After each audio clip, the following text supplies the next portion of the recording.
Hello guys, welcome to my new video. I hope सबैजना सन्चै हुनुहुन्छ होला। म पनि सन्चै छु। नेक्स्ट डे नेक्स्ट ब्लग साथै तपाईँहरूलाई मेरो मिनी ब्लगमा आज चाहिँ म धेरै पछि ब्लग लिएर आएको छु। आज चाहिँ बाहिर म तल घर जाँदैछौँ। हामी चाहिँ खाना खाएर हिँडेको गाइजहरू, तर के गर्नु हिँड्नै सकिन्न। बाटो यस्तो अप्ठ्यारो छ, सर्ले बिराल झरेर हिँड्नै सकिन्न। तर पनि हामी हिँडिरहेको छौँ।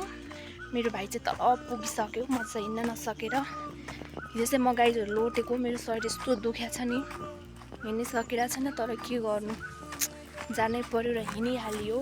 मेरो भाइले चाहिँ मलाई त्यहाँ कुद्नु भएको छ तौ पो होइन। मेरो भलकमा आउन एकचोटि।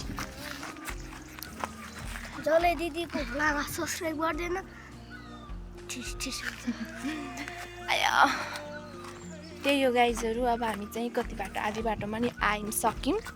अझै लगभग आधी घन्टा, अझै 1 घन्टामा पुगिन्छ होला। तर म हिँड्नै सकेको छैन। मेरो भाइ दगुरेको त पुरै छ, तर म सक्दिनँ होला हिँड्न। आया मोबाइलसम्म त पनि यस्तो अल्छी लागिरहेछ। तर धेरै भयो नि त भ्लग नबनाएको, आज यसो बनाइदिउँ भनेर आयो बनाइयो। आया त्यही हो, अब के भन्ने हो खै। यहाँ चाहिँ एउटा डरलाग्ने ठाउँ छ गाइजहरू। मैले मेरो भाइलाई भनिदिएको हो, भाइ डरान्छ के। यहाँ हो गाइज, त्यो रुख छ नि, के हो त्यो, बरो क्या न। त्यहाँ चाहिँ कति 8-9 वर्ष अगाडि एकजना मान्छे झुन्डेर मरेको रे। अनि त्यही भएर यो बाटोमा आउँदा डर लाग्छ मलाई पनि अकेलै आउँदा। वर्ष अगाडिको बदम होइन, यो त हामीले चाहिँ खाएको बदम हो, नन्दुले र मैले खाएको। तर मेरो नन्दु चाहिँ तलै छिन्, उनी आइनिन्। यहाँ चाहिँ डर लाग्छ गाइजहरू। तर हामी चाहिँ त्यो पोखरा सिम बसेर नास्ताहरू खाने त्यही बस्छौँ साथीहरू हुँदा। तर एक्लै चाहिँ डर लाग्छ। मेरो भाइहरू यस्तो हिँडिरहेको छ, हेर्नु कस्तो छ बाटो, अप्ठ्यारो झरेर पुरै। यहाँ राम्रोसँग हिँड है, लोटिन्छ। यहाँबाट लोटियो भने हामी सिधै थप्लुङ पुगिन्छ।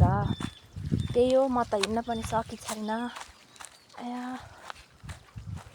यहाँ हो गाइजहरू। तर यहाँ चाहिँ अहिलेसम्म बसेको छैन हौ म। त्यही हो, बेलुकामा आउँदाखेरि डर लाग्ने हो कि, अब त लाग्दैन आएपछि त। टक्क बेलुकामा 3:15 बजी छुट्टी भएर आउँदाखेरि त ढिला हुन्छ नि त। अनि हामी चाहिँ यहाँ बसेर पहिला यति धेरै टिकटकहरू बनाउँथ्यौँ, यही नास्ता खान्थ्यौँ। तर यो सब प्लास्टिकको त हामीले चाहिँ खाएको होला यार।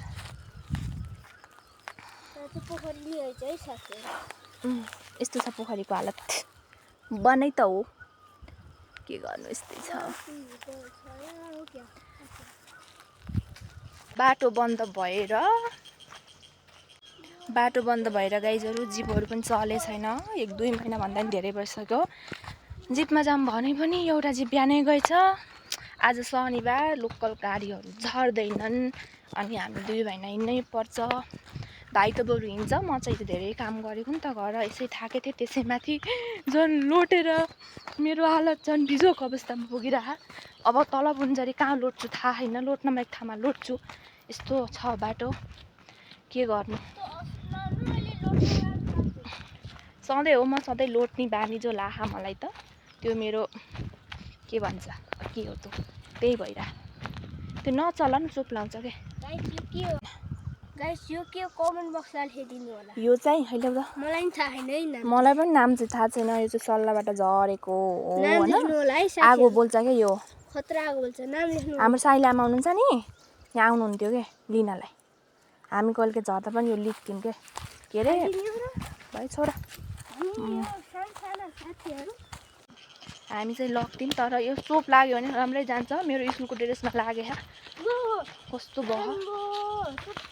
आगो चाहिँ खतरा बोल्छ अरे के यसले। तर मैले अहिलेसम्म बालेको चाहिँ छैन, नाम पनि थाहा छैन हौ मलाई, के भन्छन् है थाहा छैन। हुन्छ दुपी सल्लो होइन, दुपी सल्लो हुन्न। यहाँ रियल सल्लो हुन्छ। सल्लेले बन्दा सल्यान भएको के नाम यहाँको पक्कै पनि यस्तो बन्छ नि, सल्यान सल्लाह भएको होला। न कहीमा घर छ, न कही ठाउँमा धारो छ, न कही ठाउँमा केही छ। काटी सुकिसक्यो, पानी ल्याउनु पर्ने रहेछ है। छ्या त्यस्तो गीत मलाई मनै नपर्ने। त्यही हो, घाँस काट्न पनि कोही आएन नि त हौ कान्छु आज त। त्यही हो, खै के भनौँ हामी चाहिँ अब घर पुग्छौँ, तर खै कतिखेर पुग्ने हो। मलाई त बसौँ न है। कस्तो भयो के यहाँ आऊ न, मेरो भलकमा केही भन न, मलाई केही बोल्नै आएन हौ। मलाई यसो जाँगर पनि लागेन, कस्तो सुत्दा पनि भयो, मै सुत्छु कि एकछिन। आऊ त। आया कोही नयाँ हुनुहुन्छ भने सबैजनाले सब्सक्राइब गरिदिनु होला। अरू मेरो पनि च्यानल छ, गरिदिनु होला सब्सक्राइब। आया मेरो भाइको च्यानलको च्यानल नाम छ। चाहिँ असिम केसी हो। फर्स्ट टाइम होला हो फेसमा केही यस्तो बरिनेको त, म त टिकी पनि छैन। असिम केसी अत्ताएर यो मान्छेले यति अत्ताएको नि मलाई, खाना पनि नदिएर। ओहो मैले चाहिँ यहाँ खतरा चिज दे बेटा, हेर्नुहोस्। स्याने बन्दुक जस्तै हो, बन्दुक जस्तै रुखको हैन जाम। ओके। आया त्यस्तै उनका टाटीहरू अब देखे नि बन्दुक अब के भन्छन्। यही हो उमेर, हामी त बुढा भइयो। त्यही हो गाइजहरू, म चाहिँ अब धेरै बेर मोबाइल समात्न पनि अल्छी लागेको छ, बनाउन पनि झेउ लागिरहेछ। म चाहिँ जान्छु, सबैजनाले लाइक कमेन्ट गरिदिनु होला। खै हामीले त बनाइन्छ 3भन्दा 4 लाइक आउँछ त म यहीँ छु। भ्युज त 50 पनि गर्दैन हो, के गर्नु। अनि आउँदै आउनु न, कसैले हेर्नुहुन्न। यस्तो म गाउँले भएर पाहे भएर यस्तो के बोलेर होला, अब के गर्नु, यस्तै हो जिन्दगी। यो भनेको एउटा रमाइलोको लागि हो, टाइम पास के।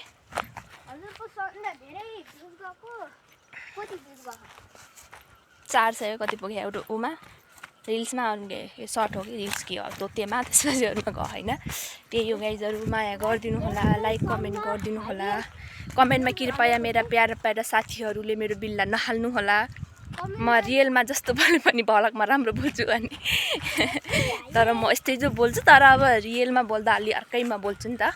अनि यहाँ बोल्दा अब एकै ठाउँमा मिस्टेक हुन्छ, त्यही भएर सोच विचार पुऱ्याएर बोल्नु पर्यो। मलाई कलेजमा देखेर बिल्ला नहाल्नु होला। त्यही हो, लाइक कमेन्ट गरिदिनु होला, सबैजनाले माया गरिदिनु होला भन्दै म आजको मिनी भलकबाट बिदा चाहन्छु। By by.